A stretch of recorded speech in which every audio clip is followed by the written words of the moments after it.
It was a nice little sidebar for Dan, and I got to experiment wearing normal pants for at least one scene. But it was good fun, but I kind of wanted to do a bit more.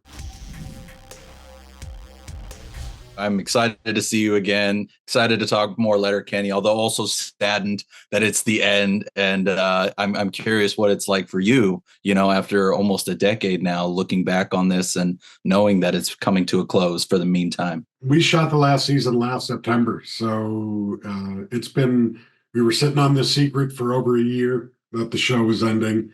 I knew I got the call last summer that from Kiso that he thought it was time to close the book on this one for the time being. And it was, I wasn't ready to say goodbye. The decision was made for me, not by me, as I've said before. And I think we had a few more stories left. I had at least 2 years left on my option, so I thought we were going to go to work for a little bit longer, and I was definitely sad to see it go. And it's been a strange year. Not first year in 8 years we didn't go to summer camp. Didn't I hung out with a bunch of the guys a few weeks ago at the Leafs game, and we hadn't seen each other in over a year, and it's the longest we'd gone without seeing each other since COVID. And yeah, no, it's strange. It's learning what the life is like without Letterkenny, because it's been a big part of my life for almost 10 years. I met my wife during the run of this show. I bought my dogs during the run of this show. Lost my dad during the run of this show. A lot happened. When I auditioned for Letterkenny, I didn't have a bedroom. I slept on a couch in an apartment I shared with three other dudes, and now I'm sitting in the basement of the house I own. So it's my life has changed for the better in a lot of ways, and sometimes it's just changed, but it's been a journey, and it's definitely strange not putting on those overalls anymore. Well, and what a phenomenal journey it's been. And I mean, since you mentioned more stories, I love that with Dan this season, everybody kind of goes through this evolution of figuring out their futures in this season. But I love Dan's in particular because we've known he's been with Lavina for quite a while now, but we've also seen him with a few other people here and there.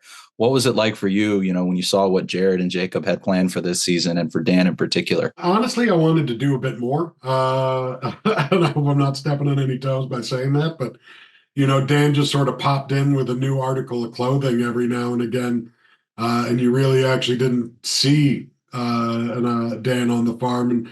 And I think I guess it might have been scheduling or whatnot, but because personally, I'd have loved to have brought Noah and Anita and seen Dan working with the Dicks, because working with Sarah and Jonathan was always just a riot. Two great actors, two great performers, and we always had a ton of fun shooting the Mennonite stuff with them. So I would actually like to seen some of that, but other than that, it was a nice little sidebar for Dan, and I got to experiment wearing normal pants for at least one scene. It was good fun, but I kind of wanted to do a bit more. I hear you. They are always hilarious when they are on screen with y'all. So I think with Jared having a new deal and possibly more spinoffs, hopefully you can get more time with them in the future.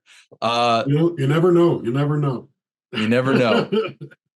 One thing I always love to ask whenever a show is coming to an end is, especially with a show like this where there are so many catchphrases from every different character, what is one quote, trait, character, or catchphrase that you are going to miss from Dan being in your work lexicon as you move on? Well, I mean, I don't think I can say allegedly or appreciates for the rest of my life without people perking up and getting excited and adding an S to it. I think to be fair will haunt me for the rest of my life also. Yeah, I mean, it's strange to not have to talk like that anymore. It got to the point that I'd have to, getting ready for a show, I'd have to watch, the old seasons to be like, okay, there's Dan's voice.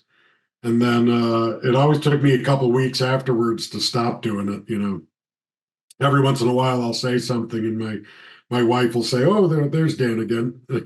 "Oh, hello, Squirrely Dan. We've missed you." So anytime an S slips in where it isn't supposed to be, it'll make me think of Letterkenny. For the rest of my life, I'm probably going to be doing cameos where people ask me to tell them what I appreciate about them. So I don't think it'll ever fully go away.